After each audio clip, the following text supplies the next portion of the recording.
Good afternoon and welcome to session 2 of the Nature Repair Market webinar.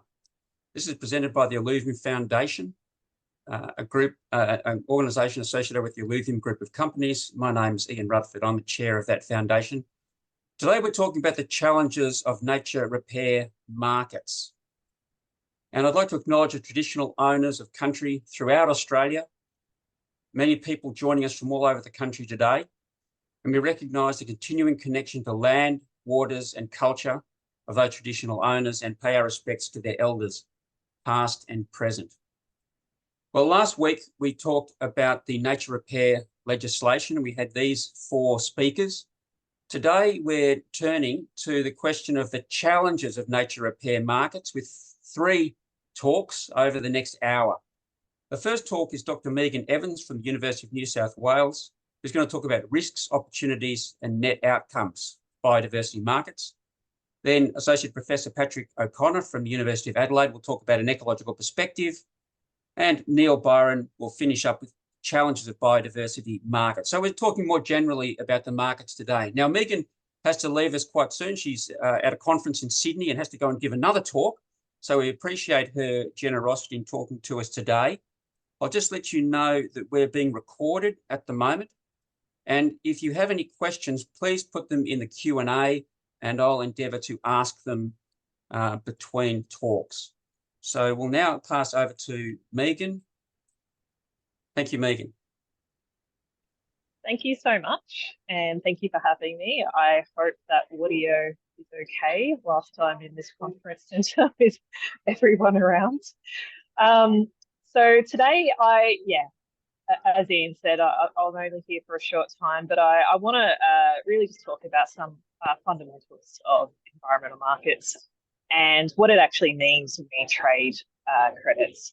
Now, I have forgotten to request control, so I'm just about to do that now so I can flick my slides. And I can do that.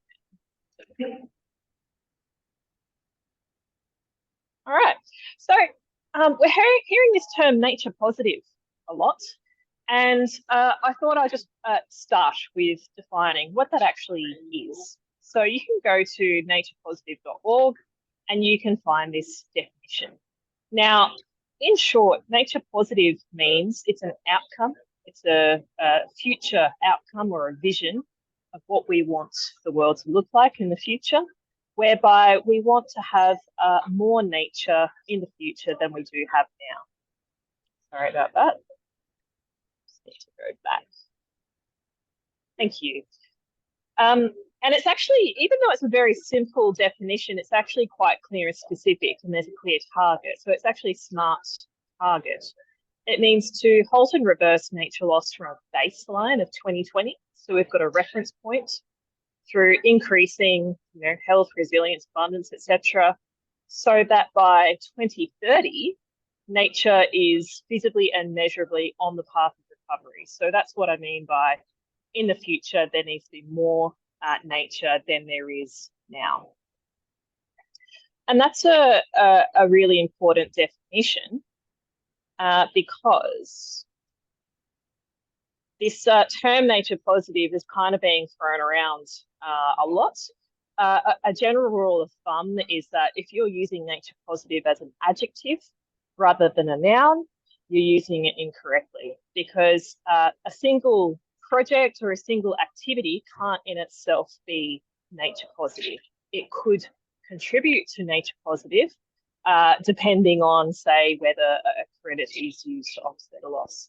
So, this term has come out fairly recently, and it's also, like a lot of these terms like sustainability, like a bunch of these other things, are starting to be diluted away from, as EJ Milner-Bullen says, away from measurable overall net gain in biodiversity towards nearly any action that benefits biodiversity. And to get into a bit more detail about what I actually mean about nature positive relative to a bunch of these other jargonistic terms, we've heard about things like no net loss, we've got net positive and net gain. So this graph here shows a bit more about that nature positive graph. We've got that baseline year of 2020. By 2030, we're hoping to get an overall increase in nature. And I've also put that existing trend of biodiversity loss on the graph. Now, a lot of the time we hear about no net loss and how, one of the key things that an offset needs to do is to ensure that there's a no net loss outcome for biodiversity. And what a lot of people don't realise is that the term no net loss or net positive, the outcome relies entirely on what are you comparing it to. No net loss compared to what? A lot of the time that reference scenario or that baseline is actually of existing trends, business as usual, which is actually decline. So if you're achieving no net loss perfectly, all you at best you're doing is maintaining existing trends. Okay. Similarly, net positive or net gain, if that is net positive compared to business as usual, then we're getting an outcome that is slight improvement on business as usual, but generally speaking, is still an overall trend of decline because our business as usual scenario is of biodiversity decline. Now, so that's the orange and purple lines there. Nature positive is actually fundamentally different because we're swinging that curve right up so that we're not just getting a relative gain, we're actually getting an absolute increase in nature. More nature in the future than now. And the reason why I'm talking this through, particularly in the context of an environmental market session, is that, obviously environmental markets are usually discussed in the context of, these could actually help to contribute to a nature positive future. But again, it depends on how these environmental markets are used. And when organisations or individuals purchase environmental tokens or offsets or credits, how they use those products. If they use an environmental credit or certificate or token to offset a loss in some way, we're actually sticking with those orange and purple lines. So this is one of the, I think, traps when we talk about environmental markets. Yes, they can contribute to nature positive. Yes, there are opportunities, but it depends on what are we actually using those products for, and what are we comparing?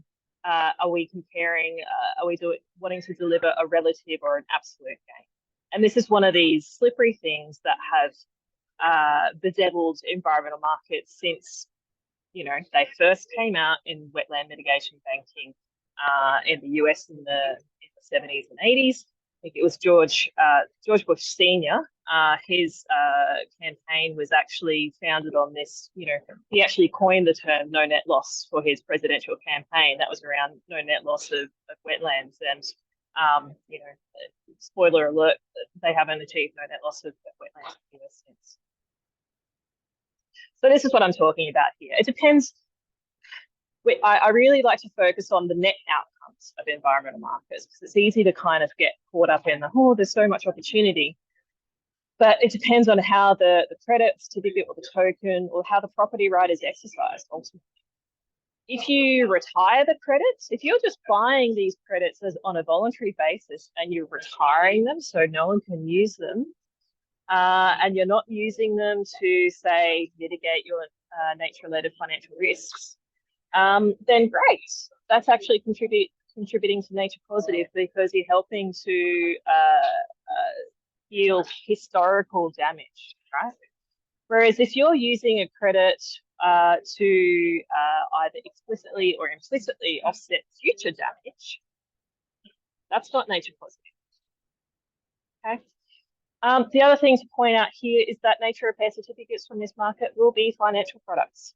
And as such, false or misleading claims related to the use or of these certificates, you can't make false or misleading claims about financial products. So I fear that we might have we're buying these to be nature positive. Well, are you? I'm already at 10 minutes, so I'll just very briefly say why I'm a little bit cynical around the nature repair market, particularly around the role of the Clean Energy Regulator. So the Nature Repair Act is directly modelled on the Carbon Farming Initiative Act. And the Clean Energy Regulator will be responsible for administering both the carbon and the biodiversity scheme. And the Clean Energy Regulator has, for the last decade, allowed projects, carbon projects, to be registered in forest regeneration projects to be registered in locations that have never been cleared of forest. Okay. And this is a subject that has been around for the last couple of years with the Chubb Review, and we've just recently published our peer-reviewed research from that, and you can see the link in here. So a lot of the time when we hear about these markets is that, well, you know, people like me or people like me who criticise these things, we can't let the perfect be the enemy. The thing is, arguing that one credit or one carbon credit unit should equal 1 tonne of abatement, it's actually the bare minimum. It's not actually seeking perfection, it's the bare minimum. And, you know, we've got over 40 million hectares of so-called forest regeneration projects that have been registered in locations in Australia in the grey that have never been cleared of vegetation, never been comprehensively cleared. We expected these forest regeneration projects to go in the white areas on the map where forest has been cleared. They're not there. Most of them are not there. And, you know, so they're in places like the Nullarbor, which is lacking trees. And the amount of forest regeneration that have occurred over 182 of these projects in the last 10 years is equal to about 3.6% increase. It's not gonna, they're not working, okay? 80% of these projects actually had negligible or negative forest cover change, yet they still received over 20 million carbon credit units. So this is a material issue for the nature repair market as well, because it's the same regulator. And this is around administration of a legal method. And because the Nature Repair Act, in addition to the Carbon Farming Initiative Act, has no open standing provisions, that means that judicial review of administrative decisions is not possible. So great news all around. This final slide is directed more to potential sellers of carbon or nature credits. It's just to point out that in these markets, risks and opportunities are not born equally. Okay, there's substantial inequities in power and resources in market participants. So even though, you know, selling some of these, you know, selling your property rights around biodiversity or carbon could be a potential financial opportunity for you, bear in mind that once you sell those rights, you can't then claim carbon neutrality or nature positive if you sold all of your to someone else. And bear in mind, you know, how purchasers of those credits might use, what kind of claims they might use, and you know, how they might use them to actually justify to add a veneer of credibility of some, you know, for example, opening up new fossil fuel developments when the IPCC and the International Energy Agency says that's not only not necessary to meet climate goals, but it is actually not compatible with safe climate. So if you're a farmer or a landholder and you want to engage in these markets, I just want to urge you to think strategically about, you know, when you might buy, when you might sell, how much you might sell, and who you sell your credits to. We talk about due diligence. Well, you can do your due diligence who you sell to as well. And there's a bunch of different ways that you can engage and to you know, account for your natural capital. You don't necessarily have to sell it. You can use an environmental account to demonstrate that you're actually keeping your own shop in order to help you access high value overseas markets and to access finance. I'll leave it there. Thank you very much, Megan. If anybody's got any questions, feel free to put them in. But could I ask you 2 questions of clarification, Megan? The first one is, when you talk about retiring credits, you suggested that could lead to actual positive outcome. What do you mean by retiring credits? So by retiring a credit, it means you're not actually using it to offset a loss of some kind. And it means that no one else can either. So you can buy it and then essentially remove it from use. And there's ways that you can do that, for example, in the carbon credit registry. And I presume the same will happen for the nature repair registry, as mentioned. And a final question, could you also clarify when you talk about when you sell your rights, you lose claim. What do you mean by that? By selling it? The first point on this slide. Yeah, sorry, my leg is dead because I'm sitting on the floor, so I'm just struggling. So what I mean is that if you're a farmer, potentially, who has been approached to sign up to sell your carbon credits, and a lot of farmers have. My concern is where you have farmers who might sell too many carbon credits to someone else, and then eventually farmers and other agricultural producers will also be asked to demonstrate carbon neutrality. So they need to make sure they keep enough of their own carbon so they can deal with their own emissions. So yeah, try not to sell everything, because you need some for yourself. And just a final question, Megan, because it sounds like you think the certificate market is not, and this is a question asked by an attendee. It sounds like you think the certificate market is not going to be a panacea here. Have you got any suggestions about what you think would be a better approach? Yeah, I mean, this is all it's always the same stuff, right? We need a mix of different policy instruments to solve this problem. And we get very excited about markets, and no single policy instrument is a silver bullet. So fine, if we want to have a voluntary market, great, but that doesn't let government and corporates and businesses getting off the hook from doing other things as well, and particularly governments. They need to actually stump up billions of dollars public funding, not finance, to fund nature restoration. And it's only about $1 or $2 billion a year. Apparently, that's too expensive. But we've just spent $300 billion on submarines. So, this is fine. I don't have any issues with these markets. It's just that we tend to think that this will fix it, and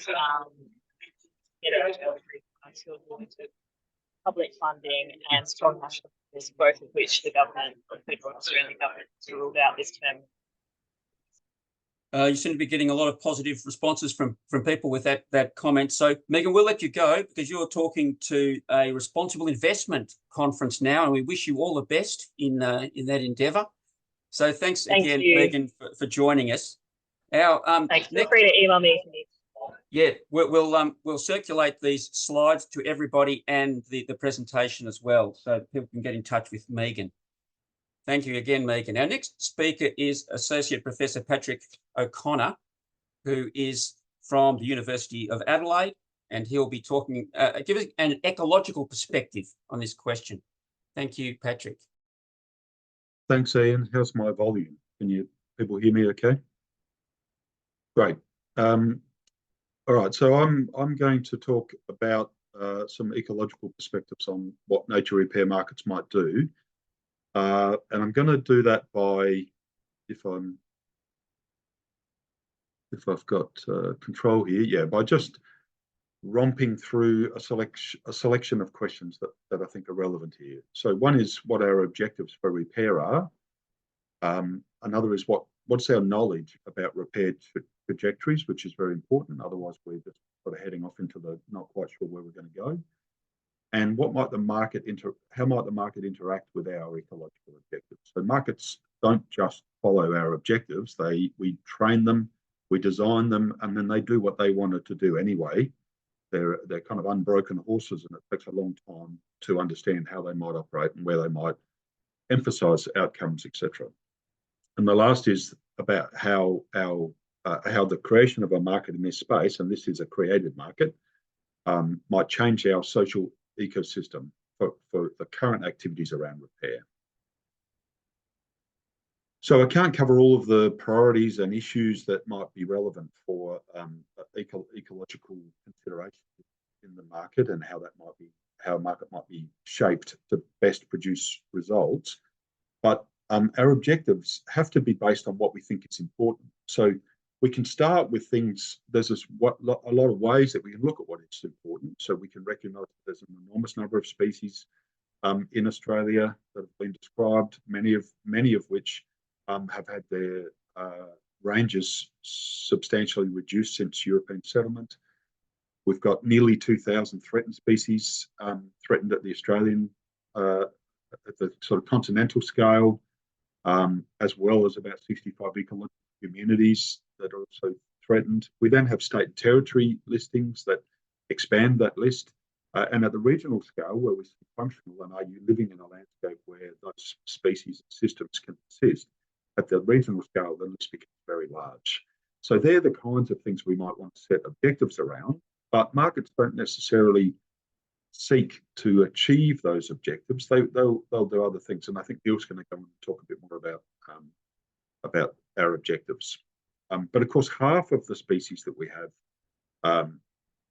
that are threatened can be managed at a site that is, the market is very determined that the market will be interested in property rights. So it has to be normally based around a polygon of ownership and a set of rules that present ownership so that you can take action under a construction of ownership and you have allowances for those actions. And only about half of our species are actually manageable at a site. Most of the others need landscape management or something different because they connect across many, they move, they connect across many parcels of land and ownership. And then there are others that are of functional importance. They might be ecosystem service providers, predators, ecosystem engineers, pollinators, things that provide services that we want to maintain. Even if they don't come up under listings for threatened species, they have values. And so maintaining those functions has a lot of social utility, and we want to look to achieve that. But that tends not to have been where we've had our focus around rarity and loss instead of functional values. And those functional things become harder and harder to measure, whereas rarity is an easier form to measure. My second question was nature repair trajectories. So I've been involved in more than 40 market constructions, so mostly auctions. I've done additional work on offset schemes in trying to evaluate what are we getting and how could we improve on that. But just from voluntary markets, mostly through auctions, more than 40 of those, probably about $500 million of expenditure in Australia. So here's just an example of a repair trajectory. So this was, we started in 2006. We invested in the Mount Lofty Ranges, mostly in the eastern part of the Mount Lofty Ranges, where grassy systems and grasslands were rare. We sought improvements. Landholders bid prices as they would in a market. They had contracts as they would. They had to allocate risks. They had to do real costs. They had to cover transaction costs. They had to overcome information asymmetries. They had to then go and implement and report and meet auditing requirements and all of the things the market would now, that we now imagine a bigger market might do. So all of these things have been tested in this market. Now, we monitored that. So we actually produced controls. Here's just an example for plant species richness on those properties. And you can see that the control, which is essentially landholders who were not funded under the market scheme, achieved very little net plant species richness gains on average, whereas the impact sites where we had invested under a revealed price from that market produced substantial species richness, and other metrics that we used show similar effects. The challenge is that we also included reference sites, so they were tended to be statically managed national parks and reserves, and they also made gains from a lower base than the private land. And so something is going on there that we didn't anticipate and fully understand. Some of it is probably seasonal effects that make a difference. Some of it might be leakage from where we have impact sites, and the landholder management efforts move on to the unmanaged lands. Some of it is possibly just that the ecological conditions for change were ripe for change under the environmental conditions of the subsequent 10 years on those reference sites, under those often publicly managed lands, and they responded in similar kind to those places where we invested in private lands and reduced the threats. This is the one of the only examples of what we get for investment under market conditions that I know of. So that little graph you can see there highlights how much change we think we get, but it's problematic that we don't know fully how much change we will get. Most other things are not set under market conditions, so the risks are not properly allocated between landholders. They're often single actions rather than comprehensive groups of actions. They may not be well evaluated. The controls may be confounded by leakage and other effects. So we have very little information about the trajectory for changes, and we need that. We need that information if we're going to be effective. There's a lot of work to do there, but where we do have it, we can create quite high confidence credits for trading. The other thing to understand is that a market seeks to balance the benefits that are desired and the costs. And so here we have a typical metric for a conservation auction or a market that will produce under the nature repair market. And you can see that what tends to happen is we have a set of things that we value in the numerator. So that might be the context in which the site will be, the risk rating of species or other systems in that we want to change, the ecological state, so that we prefer states that are not so degraded that they won't recover, the improvements or security that we might get from taking actions. And then we divide that by the price that the bidder will want to take those recovery actions, manage their risks, seek a profit margin, or whatever that might be. Everything that we stack into the top has an effect on how cost effective an investment will be to anybody buying in that market. What we find is that now that we are looking to create biodiversity markets, we want to shove a whole bunch of other things into the top line. So we want to shove social priorities like employment opportunities, or co-location with critical infrastructure for decarbonisation, or we want to get carbon from our biodiversity investments at the same time. We want to avoid risks like bushfire and other things. So we will direct where investments go, quite possibly away from the best biodiversity outcome per dollar, to achieve a whole bunch of other benefits. And what we find in that case is that there's actually a fairly narrow sweet spot where you get extra benefits along with your biodiversity benefits. The extra co-benefits for carbon or risk avoidance or anything else actually are quite hard to get. They usually come at the expense of biodiversity. And so the more things we want to stack into this, the more we will see the market move to finding the cheapest, largest properties where there is least damage already done, so essentially the least additional. And then we might find ourselves buying things like social priority risk avoidance ahead of biodiversity projects. We might also find that our social system is ecosystem challenged. So at the moment, most of our experience has been through trusted agents, and we haven't codified where risks occur. So between a natural resource management board or a local landscape board, we haven't tended to allocate risks. What's happened is we've tended to be in partnership with landholders and owners of the biodiversity. And when something didn't work, we tended to share the risk, or the buyer took the risk. But markets will drive the risks back to those people who have to provide the credits. That will change who provides. It will also change the price at which they're provided, and it will mean that some things that are really high biodiversity values are actually too risky to invest in, and that will have a big effect.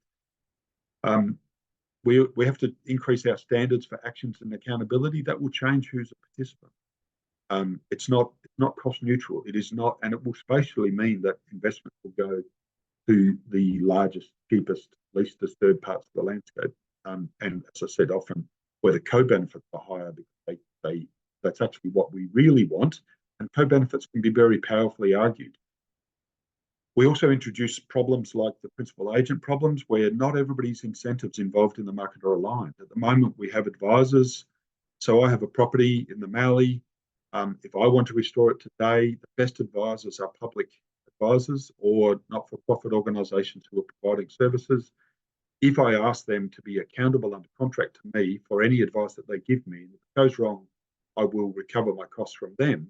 They walk away. They're not set up to take those risks. And so they probably have to think very seriously about whether they should even be in the game.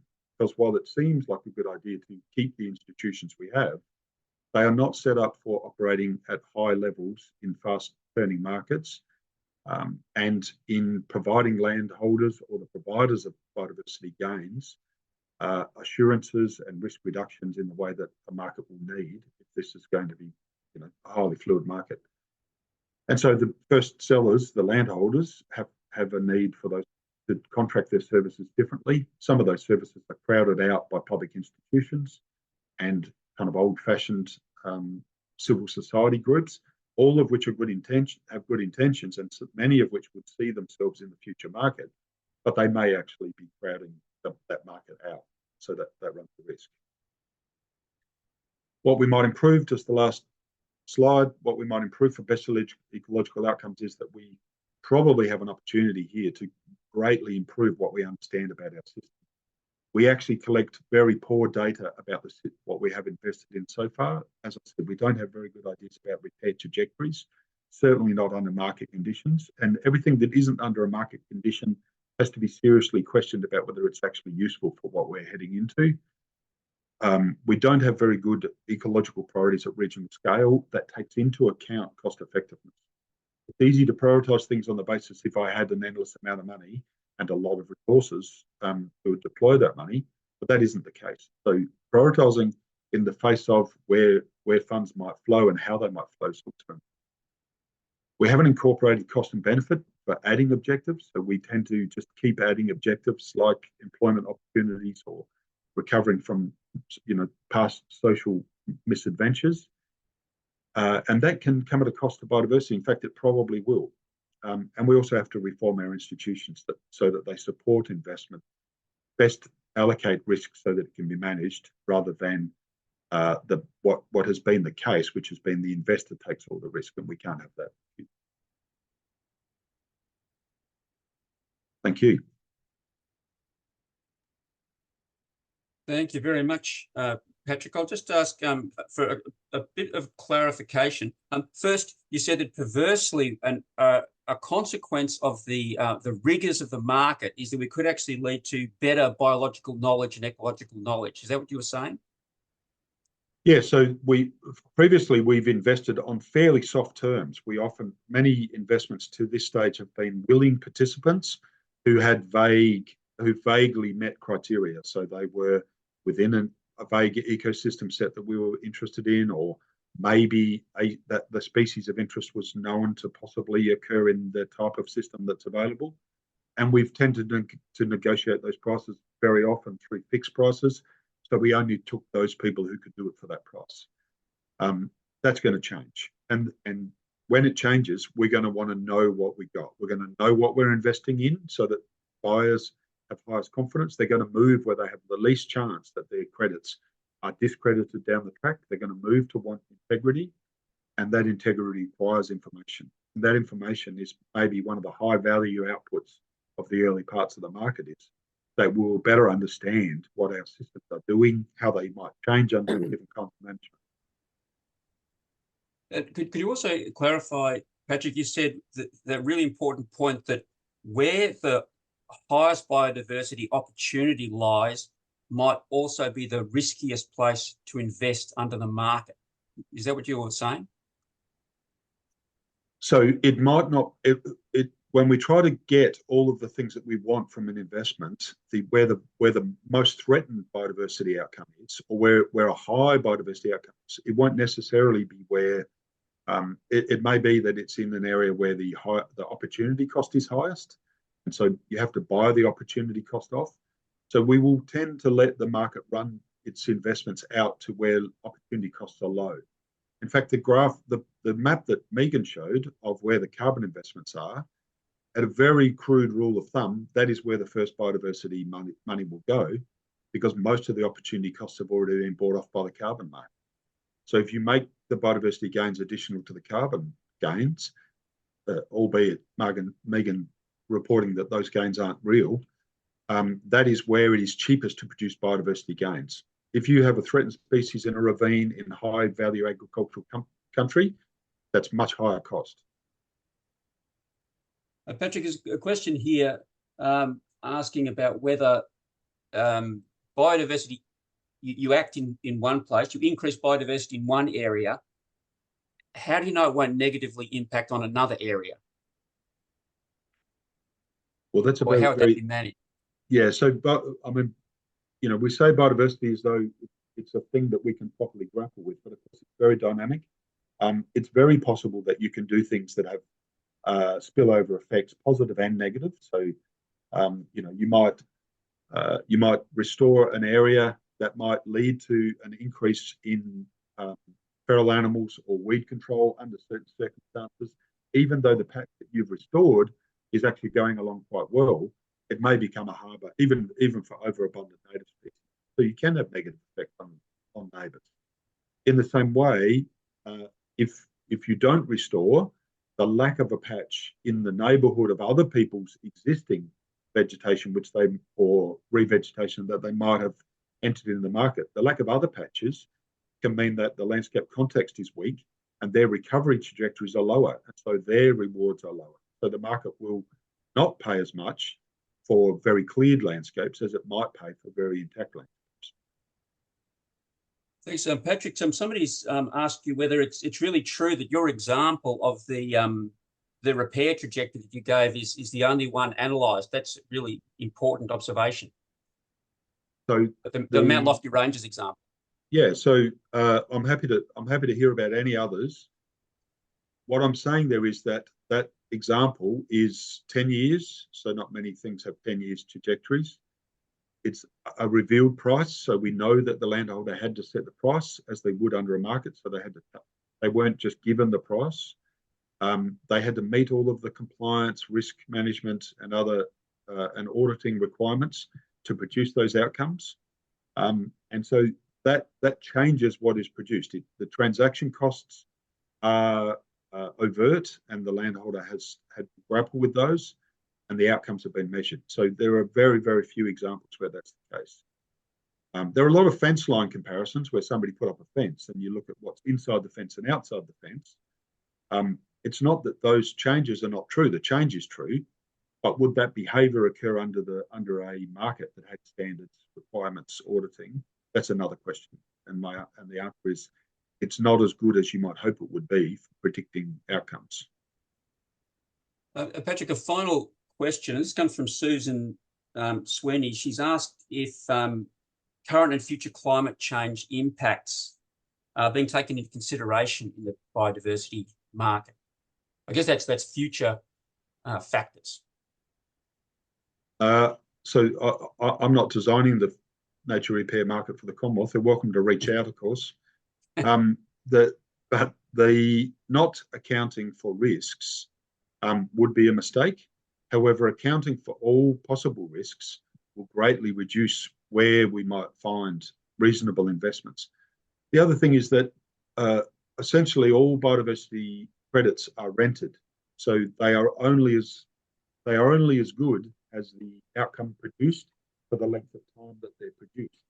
And so producing, if we started today and we've got another 1,000 hectares somewhere in the Mount Lofty Ranges that is otherwise under pressure because of past loss, and that's only functional for the next 40 years, that would be a gain, even if those credits were then extinguished and we had to revegetate again there or somewhere else. So even though climate change might have creeping effects, thinking that everything you do today will be permanent is probably a folly as well. That this is a dynamic system.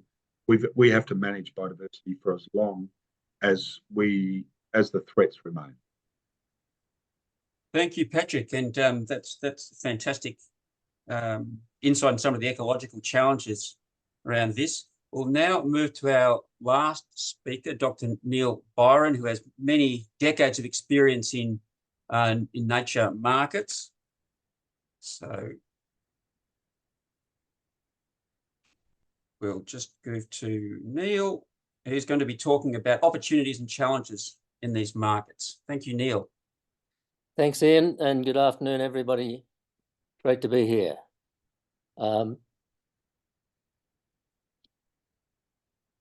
I'd just like to acknowledge that I'm sitting in Ngunnawal, Walgaloo, Ngambri country on the outskirts of Canberra, and acknowledge traditional leaders, elders everywhere. As an economist, you'd probably expect me to say that markets are fantastic, and they are, for bringing together all sorts of potential buyers and sellers for all sorts of products, whether it's used cars, fruit and veg, spice markets, gold markets, real estate markets, capital markets. You've got eBay, Facebook Marketplace. However, there's always a however. Information asymmetries, what technical term for it, but buyers nearly always know more about the product being sold than potential purchasers would. If it's something simple, buying fruit and veg, you've got weeks of dealing with the same vendor, and you've got weights and measures and food quality standards and all the rest of it. If you're buying a house or a car, well, you can think about NRMA, RACV, whatever inspections. For houses, real estate, there's the conveyancing inspections, there's building standards, building inspections, asbestos inspections, etc. So for all these markets that we've talked about, even eBay and Facebook Marketplace, there's a set of rules, protocols, so that neither buyers nor sellers are disappointed. In other words, feel like they're ripped off. These transactions costs can be very simple in the fruit and veg market, but when you're talking about expensive items, houses and cars, for example, or activities that you only do once or twice in a lifetime, houses is another good example, the transactions cost can be really significant. And in some cases, we don't see markets because it would be prohibitively expensive to actually get the weights and measures right on what's being bought and sold. Between about 98 and 2005, Productivity Commission had a major program, mechanisms to encourage more biodiversity conservation on private lands. These are just some of the reports that came out of that time. As the speakers last week pointed out to us, Australia's been the first country to legislate for a national nature repair market. We're world leaders in markets for carbon, water, individually traded fisheries quotas, and now biodiversity. But one of the disadvantages of being first mover, the innovator, is that there's no instruction manual to follow. We're making it up as we go. And particularly for natural resource management, environmental management markets there's very few precedents on how to do the weights and measures. Novelty is not our friend, especially when we're using millions or even billions of real dollars. So 2002, we released a report called Creating Markets for Ecosystem Services that compared carbon, water, and biodiversity markets on a whole lot of attributes. And the conclusion was that a market for climate change, emission abatement, or for sequestration wasn't easy, but it was doable. There were challenges, but we've been working on this for 20 years. And as Megan said earlier, there are still lots of concerns about the integrity of the carbon markets. Water markets, well, I started writing about that over 20 years ago too, and we have water markets in the Murray-Darling Basin. They're not bad. They overlook a lot of things like the groundwater surface water connection, and water quality as well as volume, but they're functional. But biodiversity markets, at that time, we thought it was going to be really, really difficult to get the weights and measures right. Frankly, I think that it still will be, probably 10 times harder than carbon and water combined to get to a level where the market is really functional with high integrity. This new baby isn't going to be born as a fully functional adult. And I suspect the adolescence could be a bit painful, because every time the rules are changed, every time we discovered there was a wrinkle there that we hadn't thought of before, you have to fix it. And that's interpreted as moving the goalposts. And every time you do that, somebody, either the buyers or the sellers or the intermediaries, or maybe all of them, get burnt. And that reduces confidence in the market. So that's all general stuff about the problems of transactions, costs and integrity in markets. Specifically with regard to the nature repair market, I think there's no doubt that the need exists. We all agreed last week that there's no government anywhere that has sufficient resources to do everything that's worthwhile for biodiversity conservation and restoration. So frankly, it's really imperative that we find innovative ways to engage the private sector, who incidentally own something like 80% of this country's land area, in reducing the losses as well as in active restoration. So yeah, great idea. However, the need exists. Vast areas of private land and public land that urgently needs restoration. And it's not just farmland. There's a lot of state forests and national parks, frankly, that need a bit of restoration too. Just in New South Wales, there's over 1 million hectares of Indigenous-owned freehold land. And some of that, the mobs tell me that they'd like to see it in much better condition than it is at the moment, but they haven't had the time or the resources or money to put into managing it the way it should be managed. Just as an aside, I noticed a couple of years ago, the New South Wales government made some stewardship grants to at least 4 Aboriginal land councils to help them restore their country to the standards they expected. So we've got landowners who are increasingly aware that there's environmental degradation and there's potential for restoration. The other part of this is that the funds exist, and potentially available.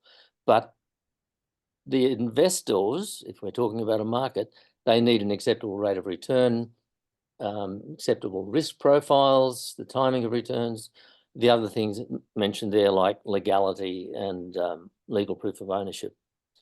So there's been a lot of speculation about who's going to participate in these new nature repair markets. The voluntary markets, as I'll come to soon, are typically philanthropic or wealthy individuals and governments who want to see better conservation outcomes. I think the whole point about having a formal nature repair market is that the superannuation funds at the moment are where all the pots of gold are. So just for clarification, in the case of carbon, we've got voluntary market and compliance, and just about everywhere in the world, they're kept quite separate. They do 2 things, both damaging emissions and rewarding sequestration. The voluntary market is where basically it's almost a donation. You're getting a sense of satisfaction, you're getting reputational improvement, some would call it bragging rights, but compliance is where there's a legal requirement that you have to do this under threat of penalties. Now, for biodiversity, we've got lots of voluntary activities, voluntary markets, as well as compliance markets already at the state and the local level. Most of those are aimed at conserving existing high-value sites, but there are some of them that are also working for restoring degraded sites. At the moment, well, we were told last week that the new national market is currently intended to be voluntary. There's no legal requirement that somebody has to purchase credits. And it's primarily, but not exclusively, for restoration. But if it's being set up as if it's a compliance market with all the legislation, the audits, the registers, the possibility for secondary markets where, you know, the landowner sells the credit to A, who sells it to B, who sells it to C, and we're keeping track of all these things as well as the project. All this legal apparatus to check the ownership and the credibility and the legitimacy is absolutely critical, but it certainly adds to the costs. The voluntary carbon market is relatively soft. You make a donation. If it's a good organisation that's doing the offset for your air miles, for example, they probably are planting the trees. They say they are, but there's not a great deal of meticulous follow-up and audit necessarily. Whereas if you're talking about legal property, that stuff has to be solid gold. So yes, as both Megan and Patrick have said today, you know, integrity is absolutely critical. It keeps coming up.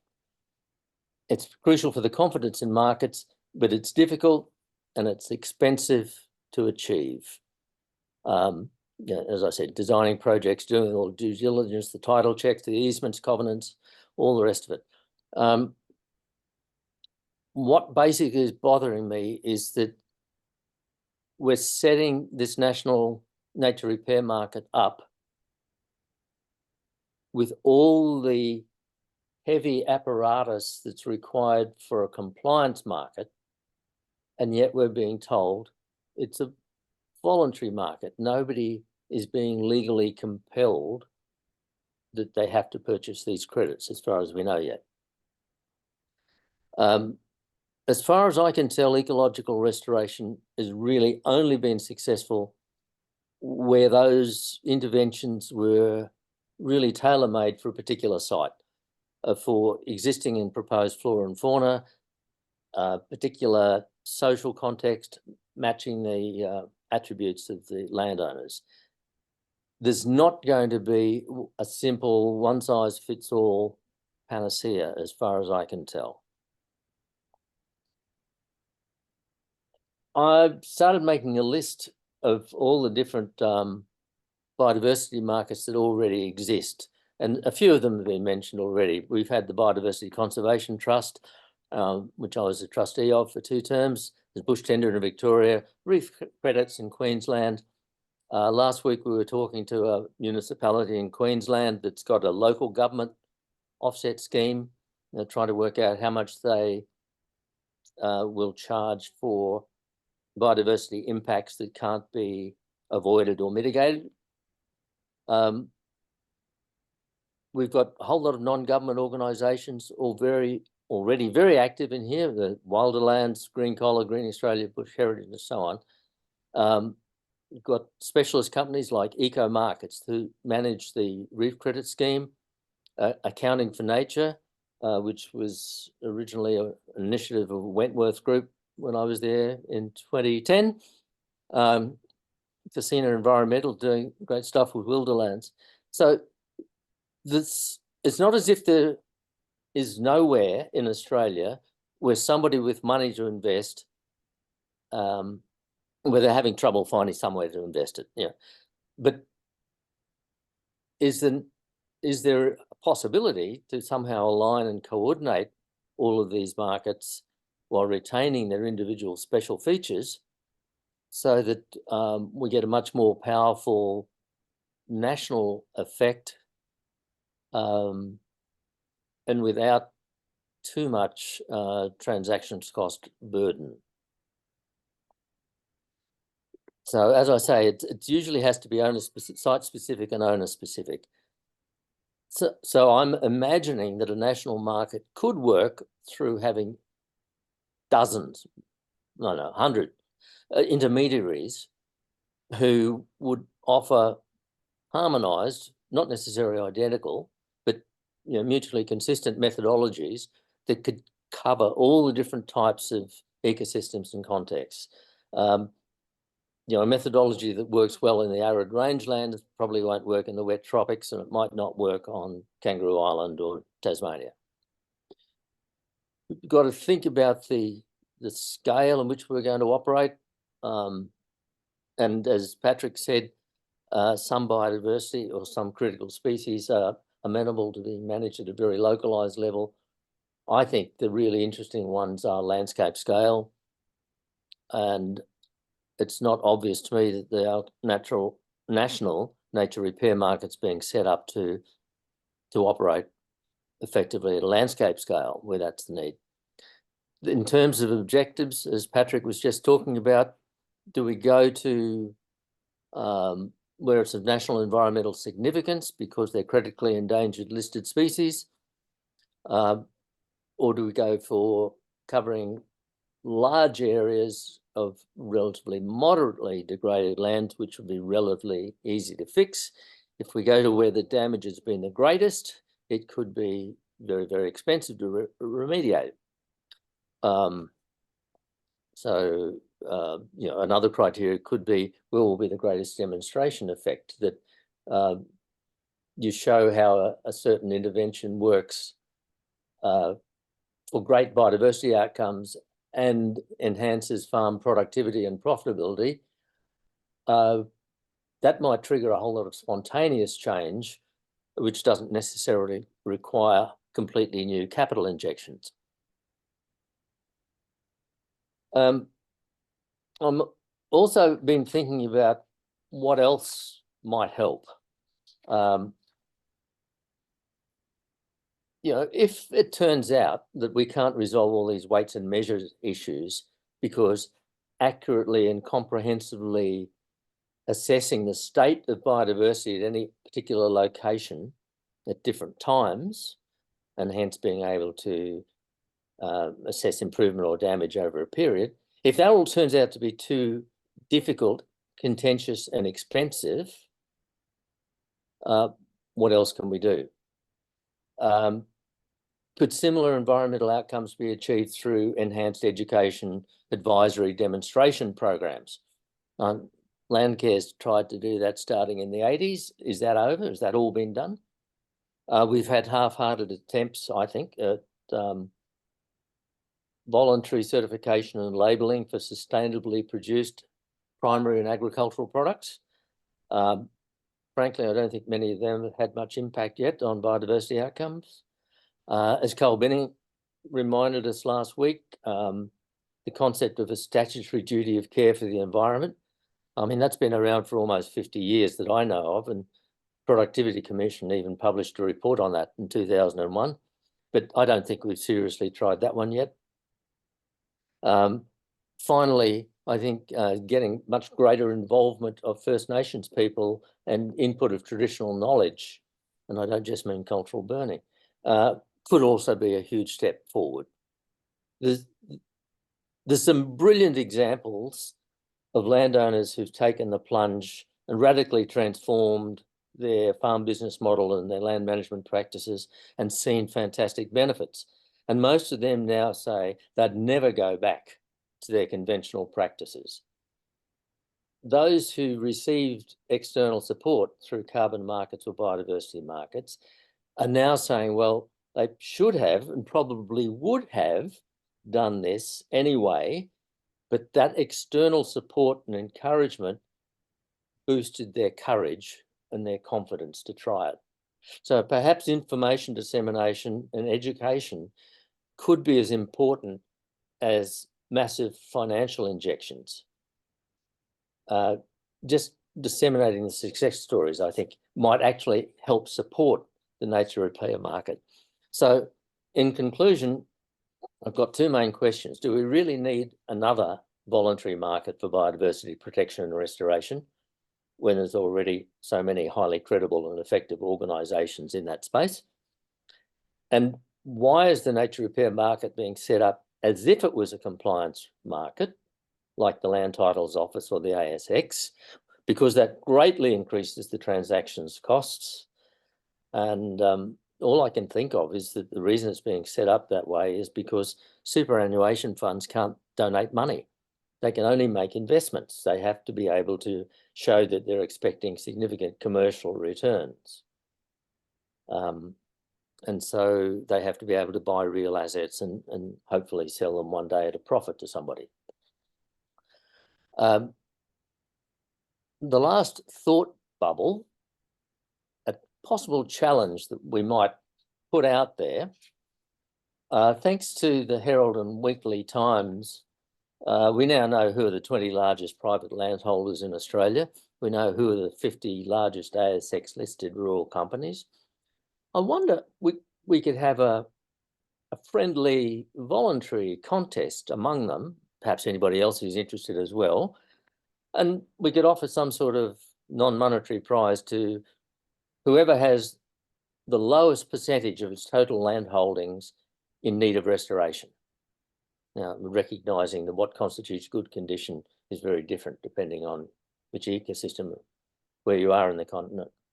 You can have another prize for whoever has the most promising, ambitious restoration plan to get all of their country into acceptable and above average condition. And the reason I think it's a non-monetary prize is because these big companies probably wouldn't be motivated by the small amount of cash that we could put up, but they might be motivated by valuable reputational rewards, sometimes known as bragging rights. I just think, you know, the idea of let's have a friendly competition. I'd love to know which landowner has got 100% of their holdings that don't need restoration. Just a thought. Thank you very much, Neil. We're at 1 o'clock now, and so people are very welcome to leave us, or we can keep going with some questions. But for those who have to leave us, thanks very much for joining us. We've got a lot of questions online, and so Neil, you mentioned the voluntary and compliance markets in this case, and there's a question here from Rod Keenan about the additionality issue. That if you have a responsibility, for example, to protect threatened species, then how do you disentangle that from the investment that you might make in protecting them? Yeah, well, Rod's right that anything that you're going to get credit for needs to meet additionality requirements. If, you know, for example, one already has a legal obligation to protect a critically endangered ecosystem, I don't think you will be able to get credits for meeting that obligation. It's just a legal requirement. Carl told us last week that they would be considering grandfathering activities that have been done in the past and giving credit for those, but presumably that's only where it wasn't already a requirement.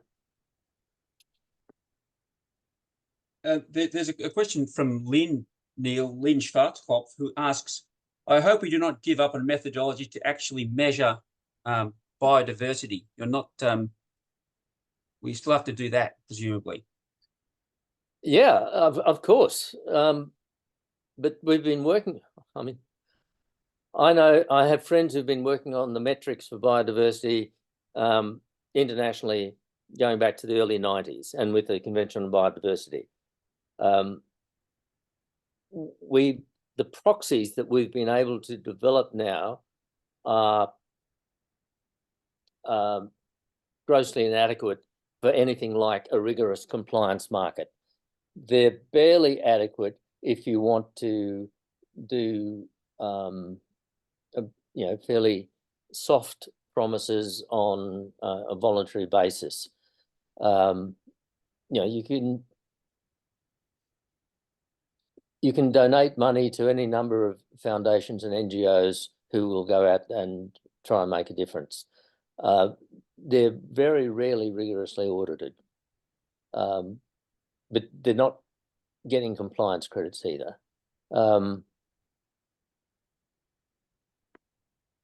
Yeah, but the getting those good proxies is going to be very, very complicated, especially if you're doing a national scope. If reef markets, reef credits only operates on the coast of North and Central Queensland. You could set up a system for Tasmania that would deal pretty adequately with Tasmanian biodiversity, but to have something that is national in scope that wants to operate in every ecosystem, when a unit of carbon is a unit of carbon everywhere in the world. You can't say that about biodiversity.